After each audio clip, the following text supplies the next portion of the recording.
What if the biggest mistake many Christians make today is not disbelief, but misunderstanding what it actually means to follow Jesus? What if following him was never meant to be about knowing more Bible verses or winning theological debates, but about becoming a completely different kind of person? Because in the time of Jesus, being his disciple did not mean sitting in a classroom. It meant something far more radical.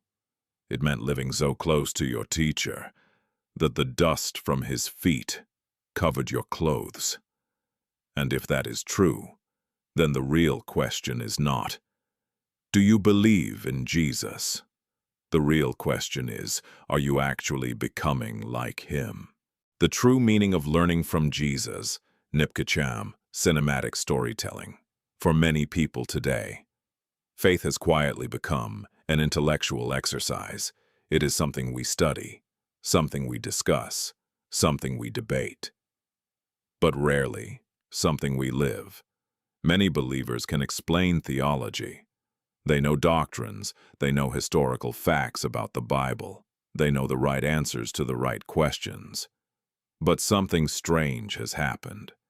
Despite all this knowledge, very few people actually resemble the character of Jesus, and that raises an uncomfortable question. Maybe we misunderstood what it means to learn from him. Because when Jesus walked the earth, his followers were not called students. They were called disciples, and in the ancient Jewish world, that word meant something far deeper. A disciple was not someone who simply listened to a teacher. A disciple was an apprentice, someone who gave their entire life to learning a way of being. In fact, young Jewish men who desired to follow a rabbi would leave everything behind, their home, their career, their normal life, and they would begin to follow their rabbi everywhere. Not occasionally, not on weekends, every day, every journey, every conversation. They watched how their rabbi walked, how he spoke, how he rested, how he treated strangers, how he responded to critics, how he prayed, how he handled interruptions, how he faced suffering. Nothing was considered unimportant, because the goal of discipleship was simple but demanding, not to know what the rabbi knew, but to become who the rabbi was. There's an old Jewish saying from the 1st century. It described the ideal disciple. It said, "May you be covered in the dust of your rabbi." Imagine that picture for a moment. A teacher walking along a dusty road, his disciples walking so closely behind him that the dust kicked up from his sandals covers their clothes. That was the goal. Stay so close to your teacher that his life begins to shape your own. Now think about how different that is from the way many people follow Jesus today. Many people believe in him. They admire him. They sing songs about him. They attend services about him. But very few people actually organize their entire life around him. Very few people ask the most important question a disciple should ask. If Jesus were living my life, how would he live it? How would he handle stress? How would he respond to criticism? How would he treat difficult people? How would he rest? How would he speak online? How would he react when someone insults him? This is the difference between information and transformation. Information fills the mind. Transformation reshapes the soul. And Jesus did not come merely to give information. He came to train people into a completely new kind of life. Look at how he called his disciples. He did not say, "Come learn my teachings." He said something far more radical. "Follow me." 2 words. Follow me. Not just my ideas, my life, my rhythms, my heart, my way of seeing the world. This is why the first disciples spent 3 entire years with him. They walked with him. They ate with him. They listened to him. They watched him. Day after day, moment after moment. They saw how he treated children, how he treated the poor, how he treated religious leaders, how he treated sinners, how he treated enemies, and slowly, without even realizing it, something began to change inside them. Because proximity creates formation. The people we stay close to eventually shape who we become. And Jesus knew this. That is why his invitation was not merely, "Believe in me." It was, "Come live with me." And here is the surprising part. The goal was never perfection overnight. The disciples made mistakes constantly. They argued about status. They misunderstood Jesus. They reacted with fear. They lacked faith. Sometimes they even tried to stop Jesus from doing what he came to do. Yet Jesus never abandoned the process. Because discipleship is not instant change. It is slow formation. It is learning through daily life, through failure, through correction, through grace. Think about Peter. Impulsive, hot-tempered, quick to speak, quick to react. But over time, as he stayed close to Jesus, something began to shift. The man who once reacted with violence would later write words like these: "Be humble, be gentle, be patient." That transformation did not come from reading information. It came from walking in the dust of Jesus. And that raises another quiet question for our time. If someone spent 3 years walking beside us, would they become more like Jesus or more like the culture around us? Because everyone is being discipled by something. Our habits shape us, our media shapes us, our conversations shape us, our fears shape us, and without realizing it, many people today are being formed more by algorithms than by Jesus. But the invitation of Jesus still remains the same. Follow me. Walk with me. Learn from me. Not just in theory, but in the ordinary moments of life. When you are tired, when you are interrupted, when someone disappoints you, when someone hurts you, when life becomes chaotic. Those are the real classrooms of discipleship, not lectures, life. And if we truly begin to follow him this way, something unexpected begins to happen. Faith stops feeling like pressure and starts becoming a rhythm, a way of living, a way of seeing people, a way of responding to the world. Slowly, quietly, almost invisibly, the character of Jesus begins forming inside us, not because we forced it, but because we stayed close to him. And that leads us to an even deeper discovery. Because learning from Jesus is not only about copying his behavior, it is about discovering who God truly is. And the person who reveals that more clearly than anyone else is Jesus himself. Because for many people, God still feels distant, mysterious, sometimes even frightening. But when Jesus appeared, he did something extraordinary. He showed the world what God actually looks like, and what he revealed changed everything. Jesus reveals what God is really like. For many people, God feels distant, invisible, unpredictable, sometimes even frightening. Throughout history, people have imagined God in many different ways. Some picture him as a distant ruler, watching from far away, waiting for people to fail. Others imagine God as constantly angry, ready to punish, ready to judge, ready to condemn. And because of these images, many people believe in God, but they do not trust him. They worship him, but they are secretly afraid of him. But when Jesus stepped into human history, he did something extraordinary. He did not simply talk about God, he revealed him.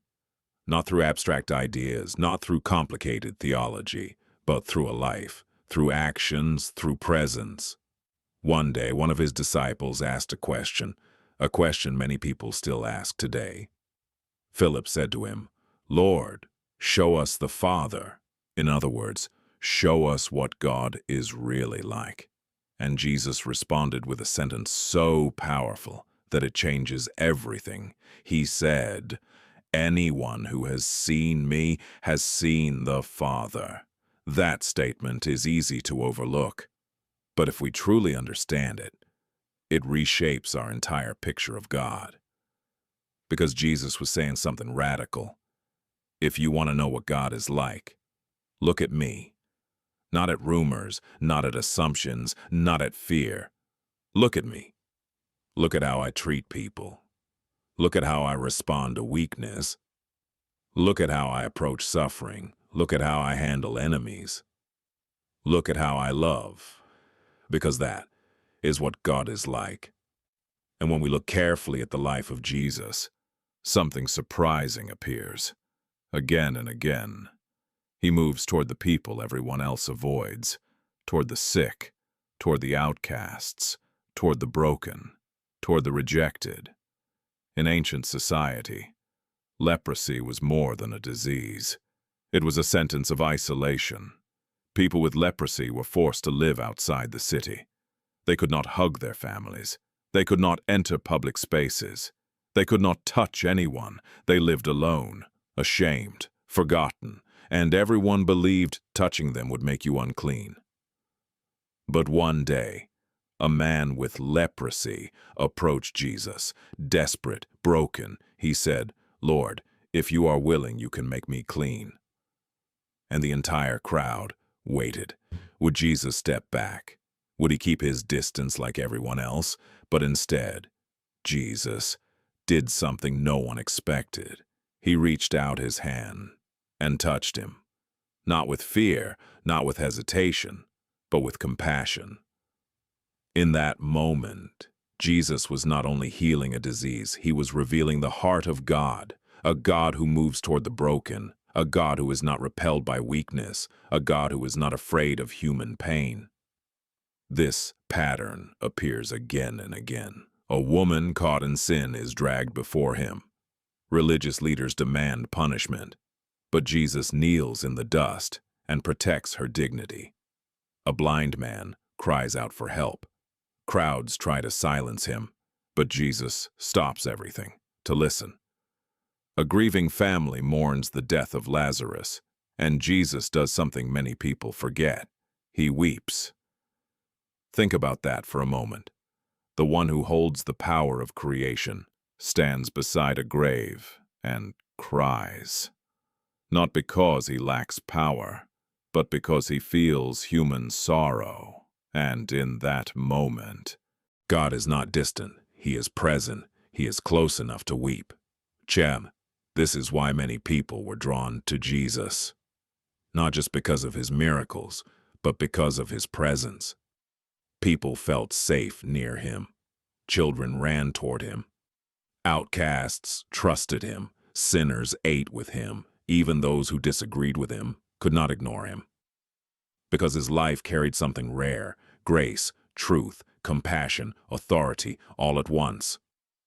But there is something even deeper. Jesus did not only reveal God's kindness, he revealed God's humility. Think about this.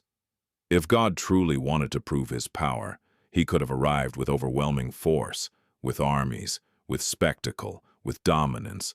But instead, God entered the world as a baby, born in a quiet place, raised in an ordinary family, working as a carpenter, walking dusty roads, sharing meals with fishermen, washing the feet of his friends. This is not how humans imagine power, but this is how God chose to reveal himself, through humility, through service, through sacrificial love. And the greatest example came at the cross. And from a human perspective, the cross looks like defeat. It looks like weakness. It looks like failure. But from the perspective of heaven, it reveals something extraordinary. The heart of God.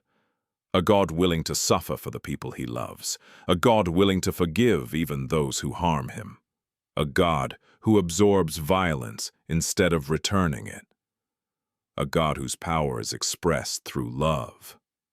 And this is where many people struggle to understand Jesus, because his vision of God is so different from human expectations. Humans often expect dominance.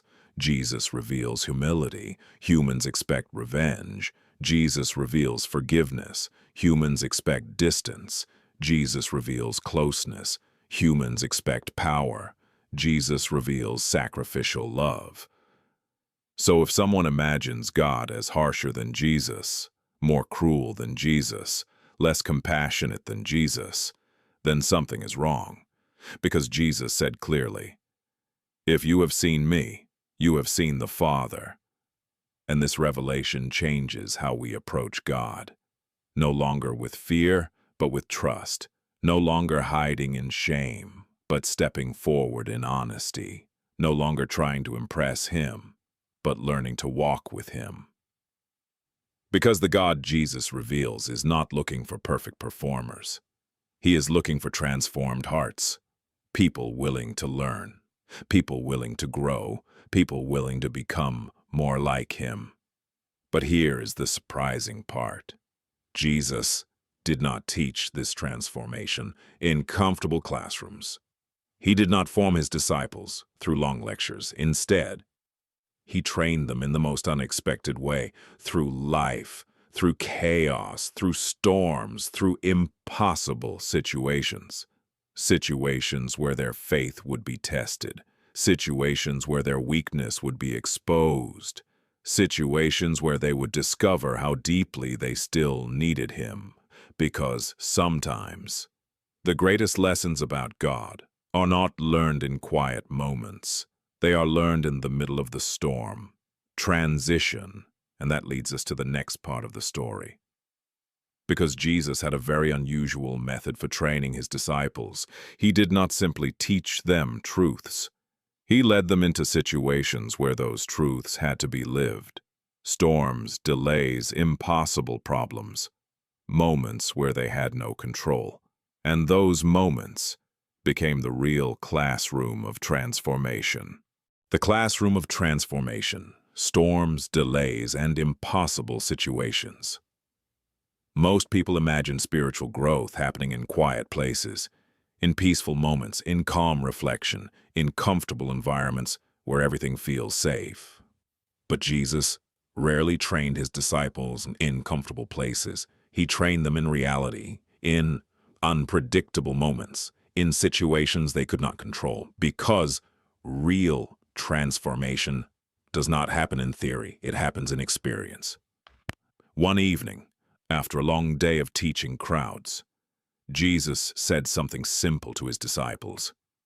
"Let us go to the other side of the lake." Nothing unusual about that. They had crossed this lake many times. Several of the disciples were experienced fishermen. The water was familiar. The journey was routine, so they stepped into the boat without hesitation.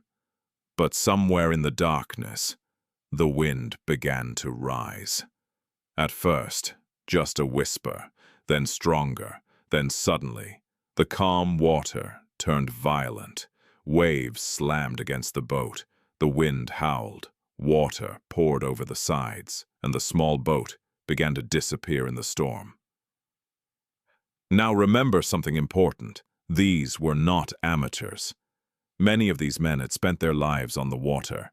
They knew storms, they knew danger. But this storm was different. It was overwhelming, and slowly, fear began to take control. The boat filled with water. The waves refused to calm, and every instinct inside them screamed the same thought: we are going to die. But in the middle of the chaos, there was someone else in the boat, Jesus, and strangely, He was asleep, not panicking, not shouting instructions, not reacting to the storm, sleeping. Imagine the confusion of the disciples. The boat is sinking, the wind is violent, their hearts are racing, and their teacher is asleep. So finally they wake Him. Their voices filled with fear.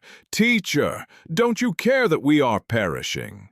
And in that moment, Jesus stands. He looks at the storm. He speaks only a few words. "Peace, be still." And suddenly, the wind stops. The waves fall silent. The lake becomes calm. But then something interesting happens.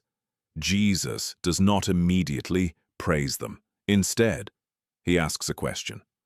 Why are you so afraid? Do you still have no faith? This moment was not only about calming a storm, it was a lesson about trust, because the storm revealed something, not about the weather, but about their hearts. When the storm arrived, their fear became louder than their trust. Their panic became stronger than their faith. And Jesus knew something important. You do not truly know what lives inside your heart until the storm arrives. Storms reveal us. Pressure reveals us. Chaos reveals us. When life is calm, almost anyone can appear confident. But when everything begins to shake, the truth comes to the surface. And that is why Jesus allowed his disciples to face storms, not to destroy them, but to form them. Because courage cannot be learned without fear. Trust cannot be learned without uncertainty. Faith cannot be learned without situations that seem impossible. And this pattern appears again and again in the life of Jesus. One day, a massive crowd gathered around him. Thousands of people, men, women, children. They had followed him into a remote place. Hours passed. The sun began to fall, and suddenly a practical problem appeared. Everyone was hungry. The disciples looked at the situation with human logic. The crowd was enormous. The location was remote. The food supply was non-existent. So they suggested the obvious solution. Send them away. Let them find food somewhere else. Let someone else solve the problem. But Jesus did something unexpected. He looked at his disciples and said, "You give them something to eat." The disciples were stunned. Feed them. With what? They searched through the crowd. All they found was a small meal. 5 loaves of bread, 2 fish, food barely enough for a single family. From a human perspective, the situation was ridiculous, impossible. But Jesus took the bread. He gave thanks. And then he began to distribute it. And somehow, the food never ran out. 5,000 people ate. Everyone was satisfied, and baskets of leftovers remained. But the miracle was not the only lesson. Jesus was teaching them something deeper. Human resources are limited. God's resources are not. When they looked at the crowd, they saw impossibility. When Jesus looked at the crowd, he saw opportunity. Opportunity for compassion. Opportunity for faith. Opportunity for them to witness something greater than their own ability. But perhaps the most mysterious lesson came through something else. Delay. Because sometimes God teaches through storms, and sometimes he teaches through waiting. One day, Jesus received a message. A man named Lazarus was sick, very sick. His sisters begged Jesus to come quickly. They believed he could heal him. They trusted him. They needed him. But instead of rushing there, Jesus waited. One day passed, then another, and by the time he arrived, Lazarus was dead. From the outside, it looked like failure. Too late. Missed opportunity. Broken expectations. The sisters were heartbroken. "Lord, if you had been here, our brother would not have died." Many people today have asked the same question. Where was God when I needed him? Why did he wait? Why did he not act sooner? Why did the answer not come? But Jesus had a different perspective. Because sometimes God's purpose is bigger than our timeline. Sometimes what feels like delay is preparation. Sometimes what feels like silence is actually unfolding purpose. Standing outside the tomb, Jesus spoke a command. "Lazarus, come out!" And the impossible happened. The dead man walked out of the grave, alive. The delay had revealed something greater, not only healing, but resurrection, not only power, but glory. And through all these moments, storms, crowds, impossible needs, delays, Jesus was teaching his disciples how to see the world differently. Not through fear, not through limitation, but through trust, because following Jesus does not remove difficulty. It changes how we walk through it. Storms still come, problems still appear, delays still happen, but disciples slowly learn something. God is present in every moment, even when it feels chaotic, even when it feels late, even when it feels impossible. And that understanding begins to reshape the heart. But here is the uncomfortable truth. Not everyone who spends time near Jesus actually allows that transformation to happen. Because being close to Jesus is not the same thing as becoming like him. And that reality leads us to one of the most serious warnings in the entire story. Because throughout history, many people have had access to spiritual truth. They have heard teachings, they have read scriptures, they have witnessed miracles, and yet their hearts remain unchanged. The danger is not distance from Jesus. The real danger is being near him without ever allowing him to transform you. And no story shows that danger more clearly than the story of Judas. The crisis of Christ-likeness in the modern world. There's a strange paradox in the modern world. Never before in history have people had so much access to spiritual information. The Bible is everywhere, on phones, on websites, on podcasts, on videos, thousands of sermons, thousands of teachings, thousands of explanations. And yet, something feels missing. Because despite all this knowledge, true transformation often seems rare. People can quote scripture, they can defend doctrine, they can explain theology. But when life becomes difficult, their reactions often look no different from everyone else. The same anger, the same bitterness, the same fear, the same division. It raises a quiet question. How can people know so much about Jesus and still resemble him so little? The problem is not information. The problem is formation. Information fills the mind, formation reshapes the heart. And Jesus never intended his followers to only collect knowledge. He intended them to become a new kind of people, people whose character reflected the heart of God.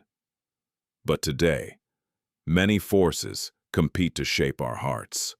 News cycles, social media, political arguments, cultural fears, endless opinions, and slowly, without realizing it, people begin reacting more like their environment than like Jesus. Think about how quickly anger spreads online. One post appears. One opinion triggers another. Suddenly people are fighting, insulting, attacking, dividing.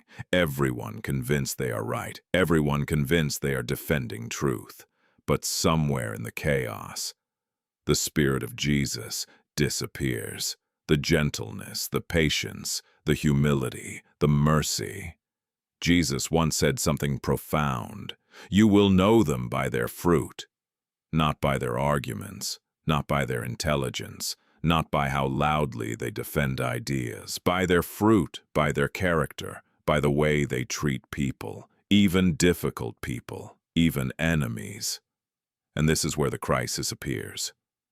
Many people today are deeply informed, but poorly formed. Their beliefs sound Christian, but their reactions look shaped by something else: fear, tribalism, pride, resentment, the same emotional patterns found everywhere else. But the life of Jesus looked different, radically different.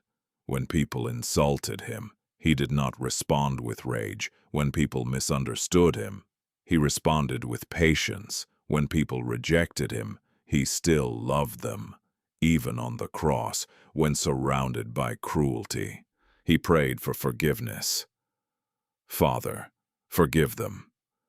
This kind of character does not appear overnight. It is formed slowly, through years of walking with God, through surrender, through humility, through learning to let the old self die. And that is where many people struggle. Because transformation always requires surrender. It requires letting go of pride, letting go of control, letting go of the need to win every argument, letting go of the desire to protect our ego. And perhaps the most sobering example in the entire story of Jesus is a man named Judas. Because Judas was not an outsider. He was not far away. He was not a skeptic watching from a distance. He was one of the 12, one of the closest followers of Jesus. For 3 years, Judas walked beside him. He heard every teaching. He saw every miracle. He watched the blind receive sight. He saw the storms calm. He witnessed the feeding of thousands. He listened to words that changed history. He was closer to Jesus than almost anyone else on earth. And yet, something inside him never changed. His heart remained attached to something else. Ambition. Expectation, control. We do not know exactly what he imagined the future would be.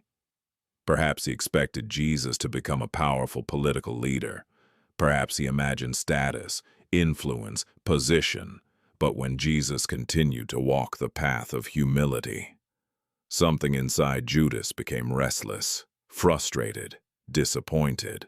And slowly, his heart drifted, not suddenly, not dramatically, quietly, gradually, one small compromise at a time, one hidden motive at a time, until one day the unthinkable happened.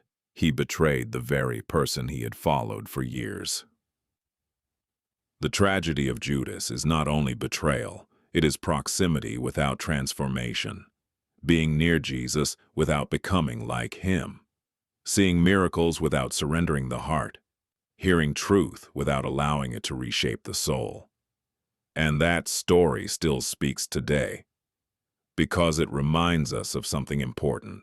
Spiritual proximity does not guarantee spiritual transformation.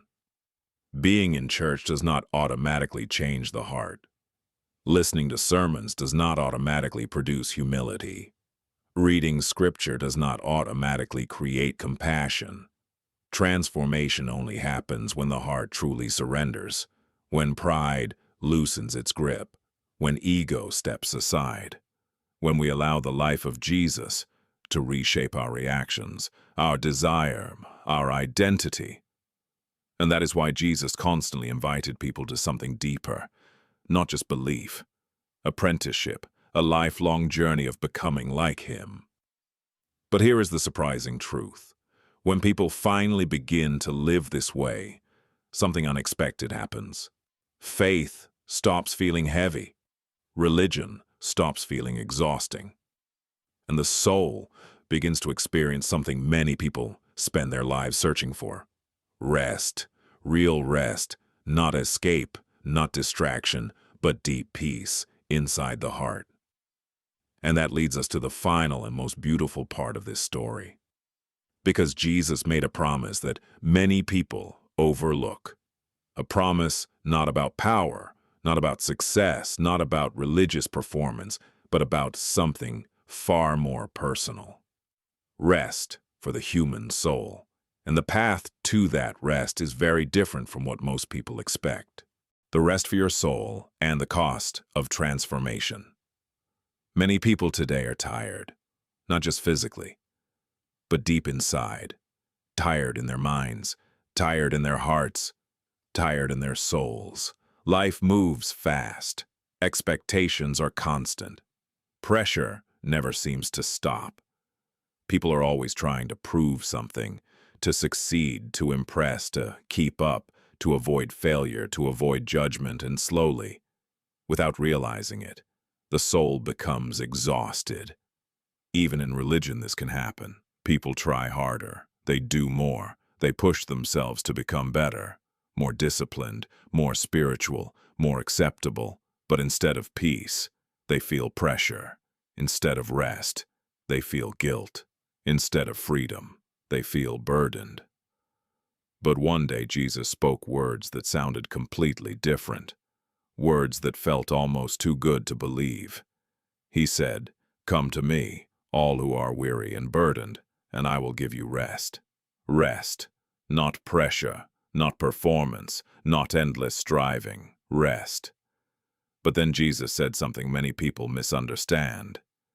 "Take my yoke upon you and learn from me." At first, this sounds confusing, because a yoke is not something light. A yoke is a wooden frame placed across the shoulders of animals. It connects them to work. It represents responsibility, effort, movement. So why would Jesus say his yoke brings rest? The answer is hidden in something deeper, because the yoke Jesus offers is not the burden of performance. It is the process of transformation, learning his way of life, learning his rhythm, learning his heart, and then he explains why. "For I am gentle and humble in heart, and you will find rest for your souls." Notice something important. Jesus does not say, "Learn my rules, learn my strategies, learn my religious system." He says, "Learn from me, learn my heart, gentle, humble." Because the deepest exhaustion in the human soul comes from pride, from constantly protecting the ego, from always needing to win, to appear strong, to appear right, to appear successful.